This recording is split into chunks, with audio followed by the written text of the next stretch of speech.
일본은 전 세계에서 민간이 가장 큰 규모의 금융자산을 가지고 있는 것으로도 유명합니다. 이 금융자산의 70%를 60대 이상 고령자분들이 다 가지고 있어요. 그리고 주식 투자하는 사람의 80% 이상도 다 60대입니다. 그러니까 젊은 사람은 또 그렇게까지 주식 투자를 안 하죠.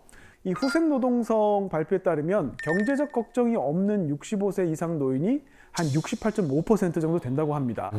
그렇게 높아? 그래서 이제 그 평균에 해당하는 분의 실제 자산을 살펴보면은 이렇게 돼 있습니다, 지금. 저축이 지금 한 2억 원 있고요.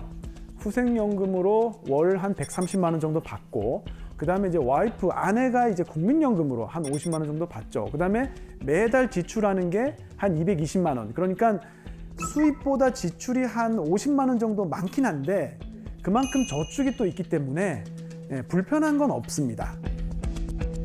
그런데 문제는 고령자분들이 가지고 있는 금융자산의 대부분이 현금이나 예금이에요.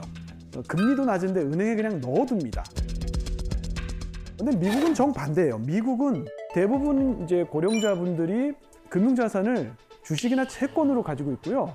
현금은 오히려 10% 정도밖에 안 됩니다.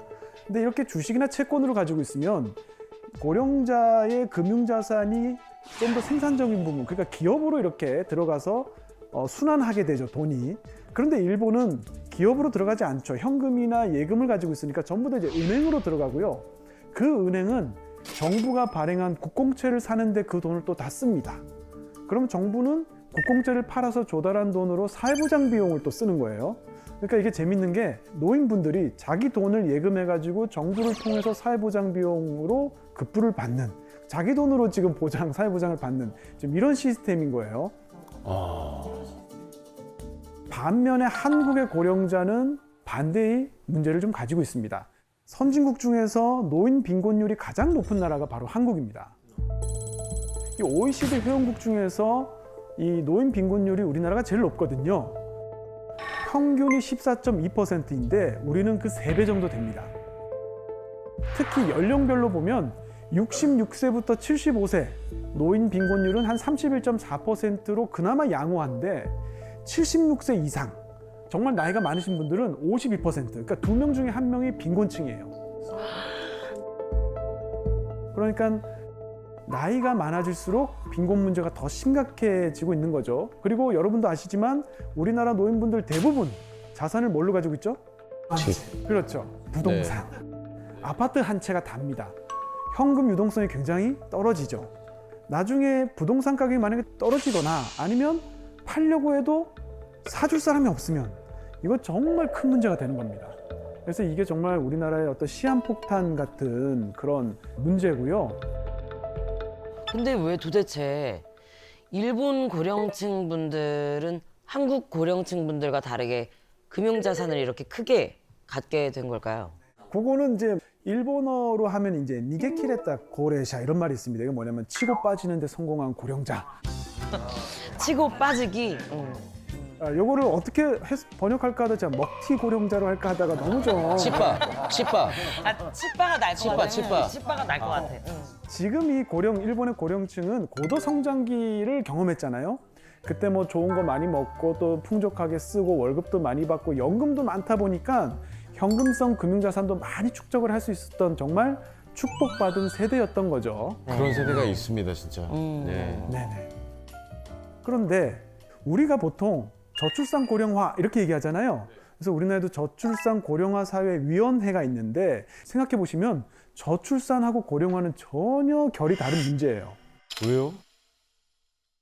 저출산 고령화는 우리가 아이를 왜 낳아야 되냐 그러면 노동력 재생산을 위해서 낳아야 됩니다. 이 답변밖에 안 되거든요. 아이를 좀 낳으세요. 우리나라 노동력이 부족합니다. 이러면 누가 낳겠어요? 그렇죠. 그래서 저출산 문제하고 고령화 문제를 떼서 생각해야 될 필요가 있습니다. 실제로 일본은요, 30년 동안 저출산 정책을 해보니까 이게 고령화랑 붙여서는 도저히 해결이 안 된다는 거 알았어요. 그래서 일본은 그 문제를 분리해서 생각하기 시작했고요. 작년에 어린이 가정청이라는 걸 만들었습니다. 그러니까 고령화랑 상관없이 저출산 문제에만 집중하겠다는 거고요. 아이가 행복할 수 있는 사회를 어떻게 하면 만들 수 있을까? 이런 관점에서 접근을 하고 있습니다. 그리고 한 가지 더 있습니다. 일본이 한 30년 해보니까 이 출산이라는 게 소득이랑 굉장히 깊은 관계를 맺고 있구나, 이걸 알게 됐습니다. 그래서 우리가 뭐 어린이 수당, 일본에서 이제 고도모 테야테라고 어린이 수당 이런 거 주거든요. 그런데 여러 가지 일본이 실험을 해보니까 어린이 수당 줘서는 아이를 낳지 않아요. 일시적이잖아요. 맞아요. 태어날 때 뭐 1,000만 원, 5천만 원, 물론 큰 돈입니다만 앞으로 드는 비용을 생각하면 저도 아이가 둘이지만 계산을 밤에 이렇게 해보면 답이 안 나옵니다. 맞아요, 맞아요. 그래서 이제 임시소득이 아니고 항상소득이 늘어나야 되는데 그거는 일자리죠. 최고의 복지가 사실은 일자리인 거예요. 쉽게 예를 들어서 우리가 엄마들이 아이들을 학교 보내고 한 3시간, 4시간이라도 파트타임으로 일할 수 있는 직장이 있는 게 사실은 아이를 키우고 뭐 이렇게 양육하는 데 훨씬 도움이 되죠. 맞아요. 일본은 저출산 정책이 실패했다는 걸 받아들였습니다. 인구가 줄어든다는 건 인정했어요. 다만 어떻게 하면 감소 속도를 늦출까? 연착륙시키는 방법이 뭘까를 고민했습니다. 그래서 일하는 사람을 늘려서 노동력 부족에 대비해야 되겠다라고 생각을 해서 일단 전업주부들이 전부 다 일할 수 있도록 시장을 만들었습니다. 그래서 일본에 여행 가시면 슈퍼마켓에서 계산대에서 일하시는 분들, 이런 분들은 다 이제 전업주부인데 파트타임으로 일하고 계신 분들 많고요. 그 다음에 일본은 또 외국인 노동력을 굉장히 많이 받아들였습니다. 맞아. 그리고 일본은 정년을요 70세로 연장했습니다. 본인이 원하면 70세까지 일할 수 있어요. 그러니까 70세가 돼서 사업을 물려받을 수 있는 거죠. 근데 그건 되게 괜찮은 것 같아요. 우리나라는 좀 빠르잖아요. 너무 빨라요. 아니 딱 보면은 되게 정정하신데 일을 갑자기 그만두시게 되셔가지고 오히려 그런 분들이 더 크게 무너지고 막 그러시더라고요. 맞습니다. 네, 제가 이제 대학교에서 처음에 부임했을 때는 정년하시는 분들이 엄청 할아버지 같았어요. 근데 요즘에는 이제 정말 형님 같으신 분들이 이 교수 나 정년해. 그래서 아니 형, 아니 왜 이제 아직 일할 일이 남았는데 왜 정년한다 그래요? 그래서 그런 분들이 이제 정년하시니까 정말 우리도 이제 정년 연장을 고민해야 될 때가 됐고요. 맞아요. 이렇게 인구는 줄지만 어떻게 하면 일하는 인구를 늘릴 수 있을까를 이제 계속 고민하고 있는 게 지금 이제 일본이고요. 최근에 이제 우리도 좋은 일자리를 만드는 게 최고의 복지다라고 하는 데는 컨센서스가 있는 것 같아요. 그래서 앞으로 이제 관련 정책을 많이 만들고 있다고 하니까 좀 지켜봐야 되겠습니다. 고령화 저출산 이야기를 했습니다만 사실 이제 최근에 이거보다 더 많이 받는 질문이 있습니다. 거의 뭐 하루 걸러 한 번씩 받는 질문이 한국이 25년 만에 일본한테 경제 성장률로 뒤졌다는데, 역전됐다는데 일본이 정말 부활하는 거냐? 아니면 한국이 침체하는 거냐? 너무 궁금한데요? 그렇죠. 실제로도 이제 일본 경제가 많이 달라지고 있습니다. 가장 대표적으로 이야기되는 게 이제 빅맥, 맥도날드의 빅맥 가격인데요. 우리나라는 이제 1990년에 빅맥 가격이 2,100원 했어요. 그러다가 지금 5,500원까지 올랐습니다. 30년 동안 3,400원이 올랐는데 일본은 요 30년 동안 1,000원 정도 올랐습니다. 그런데 거의 30년 가까이 변화 없다가 최근 2, 3년 동안 1,000원이 올랐습니다. 빅맥뿐만이 아니고 스시 같은 경우에 어떤 집에서는 38년 만에 이 스시 한 접시 가격을 40엔 인상했다고 해서 뉴스에 나왔고요. 최저임금을 보면 2011년에 737엔 정도 했는데 지금 1,004엔, 36% 상승했습니다. 일본에 이제 이런 변화가 일어난 거는 확실한데요. 이걸 이제 우리가 어떻게 해석을 해야 될까 생각해 봐야 될 필요가 있습니다. 사람들이 일본 경제는 잃어버린 30년이다 이렇게 얘기하고 40년이야 40년 이렇게 얘기하시는 분도 있고 뭐 잃어버린 100년 가자 뭐 이렇게 100년 가자. 그렇게 말씀을 많이 하시는데 사실 이제 이 경제 전문가들은 잃어버린 30년이라는 표현은 별로 쓰지 않고요. 한 20년은 확실히 잃어버렸다. 그런데 최근 10년은 회복하는 10년으로 봐야 된다. 이렇게 이야기를 합니다. 왜 그러냐면 첫 번째는 그 경기 순환이라는 게 있죠. 이렇게 화랑과 불황을 이렇게 물결 치듯이 가는데 우리가 그걸 번호를 붙이거든요. 첫 번째 순환, 두 번째 순환 이렇게 번호를 붙이는데 일본이 지금 17번째 순환 확장기에 있습니다. 그러니까 경기가 좋은 건 맞죠. 그리고 코로나가 있을 때 전 세계 경제가 굉장히 안 좋았잖아요. 근데 우리는 1년 만에 다시 회복했죠. 근데 일본은 이 회복 속도가 좀 늦어요. 4년 만에 회복했습니다. 그래서 2019년의 수준을 2023년 들어서 회복했거든요. 그래서 이런 것들 종합해 보면 경기 순환적으로는 회복한 게 맞다. 그런데 이것만 가지고는 설명이 안 되는 것들도 있습니다.